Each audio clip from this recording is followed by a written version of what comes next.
Assalamualaikum warahmatullahi wabarakatuh. Salam sejahtera untuk kita semua. Apa kabar anak-anak? Semoga kalian selalu dalam keadaan sehat walafiat. Dan meskipun belajar di rumah, kalian harus tetap semangat ya. Nah, untuk hari ini kita akan belajar sosiologi. Materi pertama yaitu sosiologi sebagai ilmu sosial. Baik, yang pertama nanti kita akan belajar sejarah sosiologi itu sendiri, lalu pengertian sosiologi, objek kajiannya, dan ciri-ciri sosiologi. Yang terakhir adalah perspektif sosiologi. Yang pertama adalah sejarah sosiologi. Sosiologi muncul pertama kali di Eropa awal abad ke-19, dilatar belakangi oleh peristiwa-peristiwa berikut ini. Yang pertama, adanya kapitalisme di akhir abad ke-15, munculnya gerakan reformasi di Eropa, terjadinya Renaissance dan Aufklärung atau zaman kegelapan dan zaman pencerahan. Lalu terjadinya revolusi industri dan revolusi Prancis. Nah, sosiologi pertama kali dicetuskan oleh ahli filsafat Prancis bernama Auguste Comte di tahun 1838. Nah, beliau ini disebut juga sebagai bapak sosiologi. Comte beranggapan bahwa sudah saatnya semua penelitian terkait soal kemasyarakatan dan gejala-gejala masyarakat dikaji secara ilmiah dan tidak berdasarkan spekulatif. Dari pemikiran Comte ini lahirlah ilmu sosiologi. Kita lanjut ke pengertian sosiologi. Pengertian sosiologi. Nah, kata sosiologi ini dibagi menjadi dua. Awalnya ada sosius dan berasal dari kata logos. Nah, sosius artinya kawan, sedangkan logos adalah ilmu pengetahuan. Yang mana secara umum sosiologi itu adalah ilmu pengetahuan yang mempelajari tentang masyarakat. Nah, masyarakat itu kan luas ya. Nah, sosiologi di sini mempelajari semua fakta keadaan masyarakat, baik itu interaksi, pola hubungan masyarakat, ada lagi konflik, ada lagi budaya, dan segala macamnya. Nah, kita lihat penjelasan dari para ahli tentang definisi sosiologi. Yang pertama, menurut Bapak Sosiologi Auguste Comte, sosiologi adalah ilmu tentang gejala sosial yang tunduk pada hukum alam dan tidak berubah-ubah. Menurut Pitirim Sorokin, sosiologi adalah ilmu yang mempelajari hubungan dan pengaruh timbal balik antar gejala sosial. Yang ketiga ada Mayor Pollack. Di sini dia menyebutkan sosiologi adalah ilmu yang mempelajari masyarakat sebagai keseluruhan antar manusia dengan manusia maupun manusia dengan kelompok. Nah, yang keempat ada Selo Sumarjan dan Sumardi. Sosiologi adalah ilmu yang mempelajari struktur sosial dan proses sosial termasuk perubahan sosial. Nah, dari definisi tersebut masih banyak lagi tokoh-tokoh sosiologi yang mengartikan pengertian sosiologi. Nah, dari sini kita bisa tahu bahwa sosiologi itu adalah ilmu yang bersifat dinamis. Mengapa dinamis? Karena sosiologi mengikuti perubahan zaman. Dari zaman satu ke zaman lain itu selalu berbeda, dan ini adalah kaitannya dengan ilmu kemasyarakat, ilmu sosiologi yang selalu berubah-ubah, jadi tidak statis, melainkan dinamis. Nah, selanjutnya kita lihat yuk objek kajian sosiologi. Nah, sebelum masuk objek kajian sosiologi, Ibu akan memberikan suatu materi tentang hakikat manusia. Kita sebagai manusia memiliki dua sifat, yaitu kita disebut sebagai makhluk individual dan makhluk sosial. Nah, makhluk individual, kita sebagai manusia memiliki kebebasan dan hak dalam menentukan suatu pilihan. Nah, yang kedua, kita sebagai makhluk sosial. Manusia sadar membutuhkan bantuan orang lain dalam pemenuhan kehidupannya. Kita sadar bahwa kita tidak bisa hidup sendiri, melainkan butuh bantuan orang lain. Itu adalah hakikat manusia. Dan selanjutnya, masyarakat sebagai objek kajian sosiologi. Memiliki beberapa aspek. Yang pertama ada merasa membutuhkan bantuan orang lain. Yang tadi ya, kita hakikatnya sebagai manusia ada makhluk individual dan makhluk sosial. Yang kedua, adanya keinginan untuk hidup bersama. Yang ketiga, memiliki sistem komunikasi dan peraturan antar manusia dalam masyarakat. Yang keempat, sistem hidup bersama yang lambat laun akan memunculkan suatu budaya yang terikat dengan anggota-anggota kelompok lainnya. Nah, di sini masyarakat sebagai objek kajian sosiologi.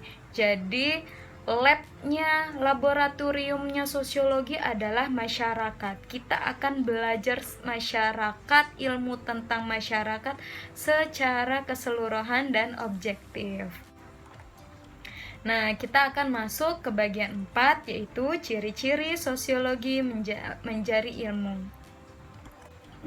Nah, 4 ciri sifat sosiologi harus kita hafal, harus kita tahu dan harus kita pahami.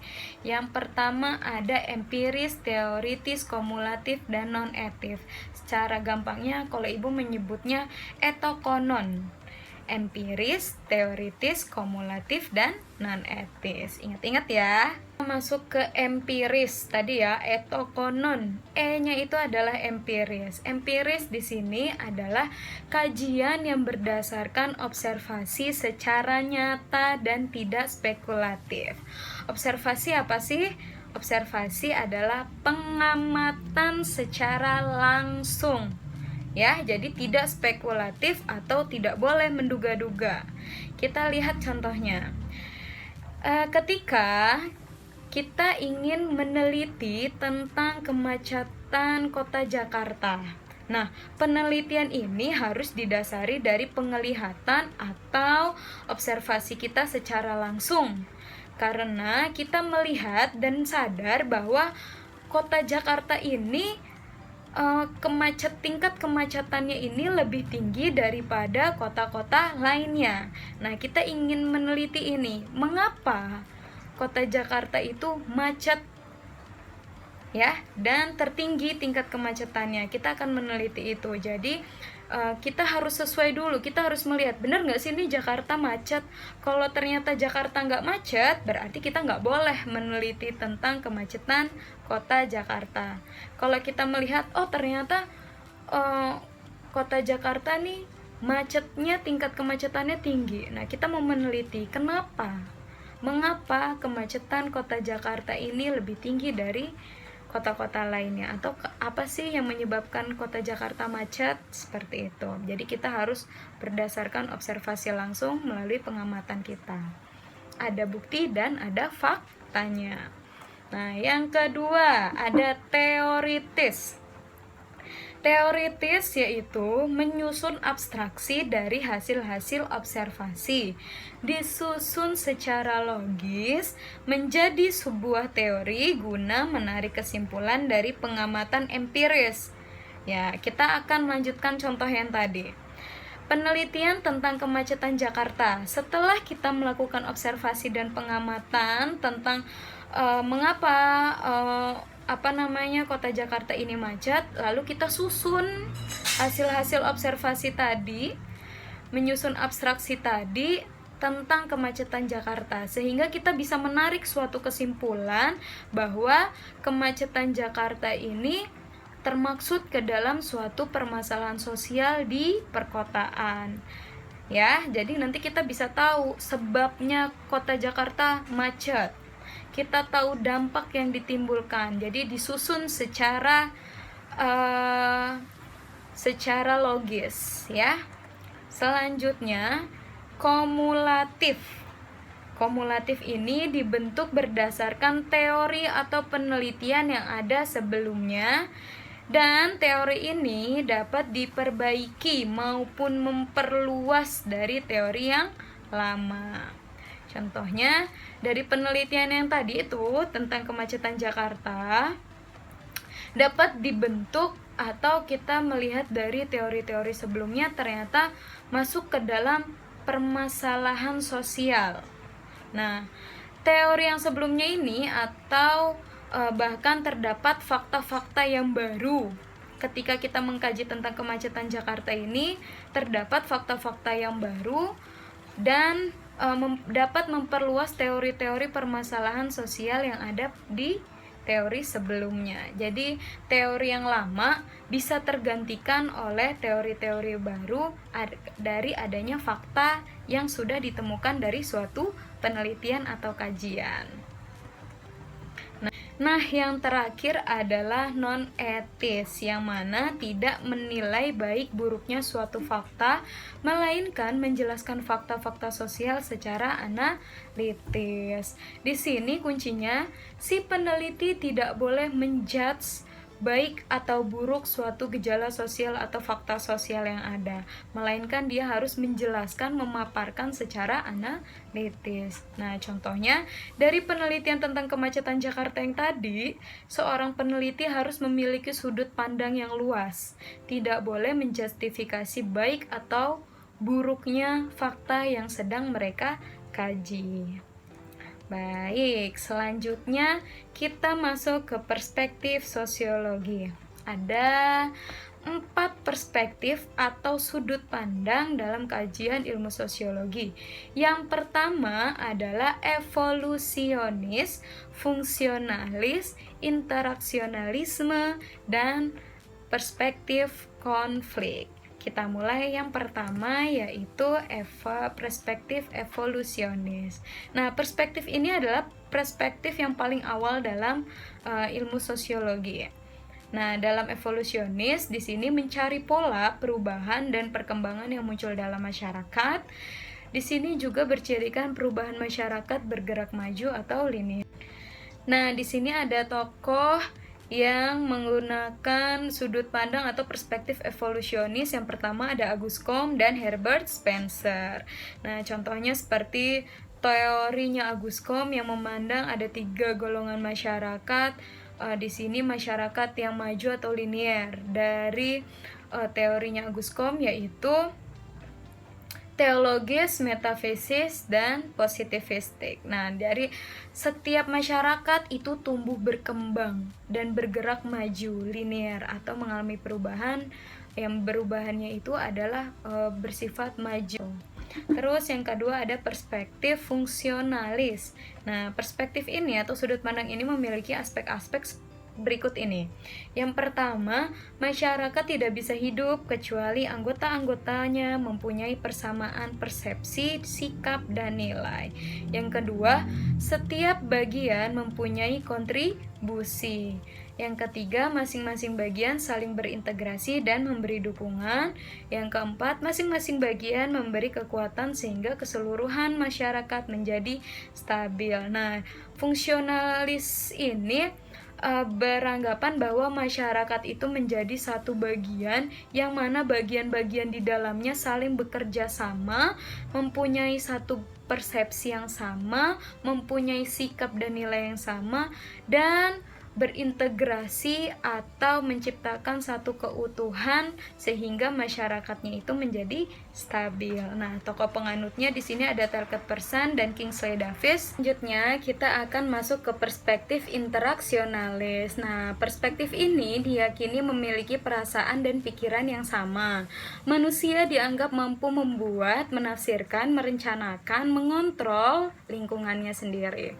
Lalu dicirikan sebagai masyarakat memusatkan pada interaksi antar individu dan kelompok menggunakan simbol-simbol, tanda, isyarat, dan kata-kata baik, lisan maupun tulisan. Nah, sudut pandang ini tokohnya ada George Mead dan Thomas, ya, William Thomas. Nah, selanjutnya ada perspektif konflik. Nah, perspektif ini memandang bahwa masyarakat yang selalu berubah sebagai akibat dari dinamika pemegang kekuasaan yang senantiasa berubah memelihara kedudukannya. Nah, berorientasi pada studi struktur sosial dan lembaga-lembaga sosial. Tokohnya ada Marx dan Friedrich Engels. Nah, dua tokoh ini mempunyai teori tentang konflik. Nah, tadi sudut pandangnya sudah kita lihat berdasarkan teori konflik. Jadi masyarakat juga berubah, masyarakat bisa berubah dari adanya konflik atau perpecahan. Sampai di sini dulu materi tentang sosiologi sebagai ilmu. Materi selanjutnya akan Ibu berikan minggu depan ya. Tetap semangat untuk belajar walaupun di rumah, tetap jaga kesehatan. Sehat selalu, sampai bertemu minggu depan.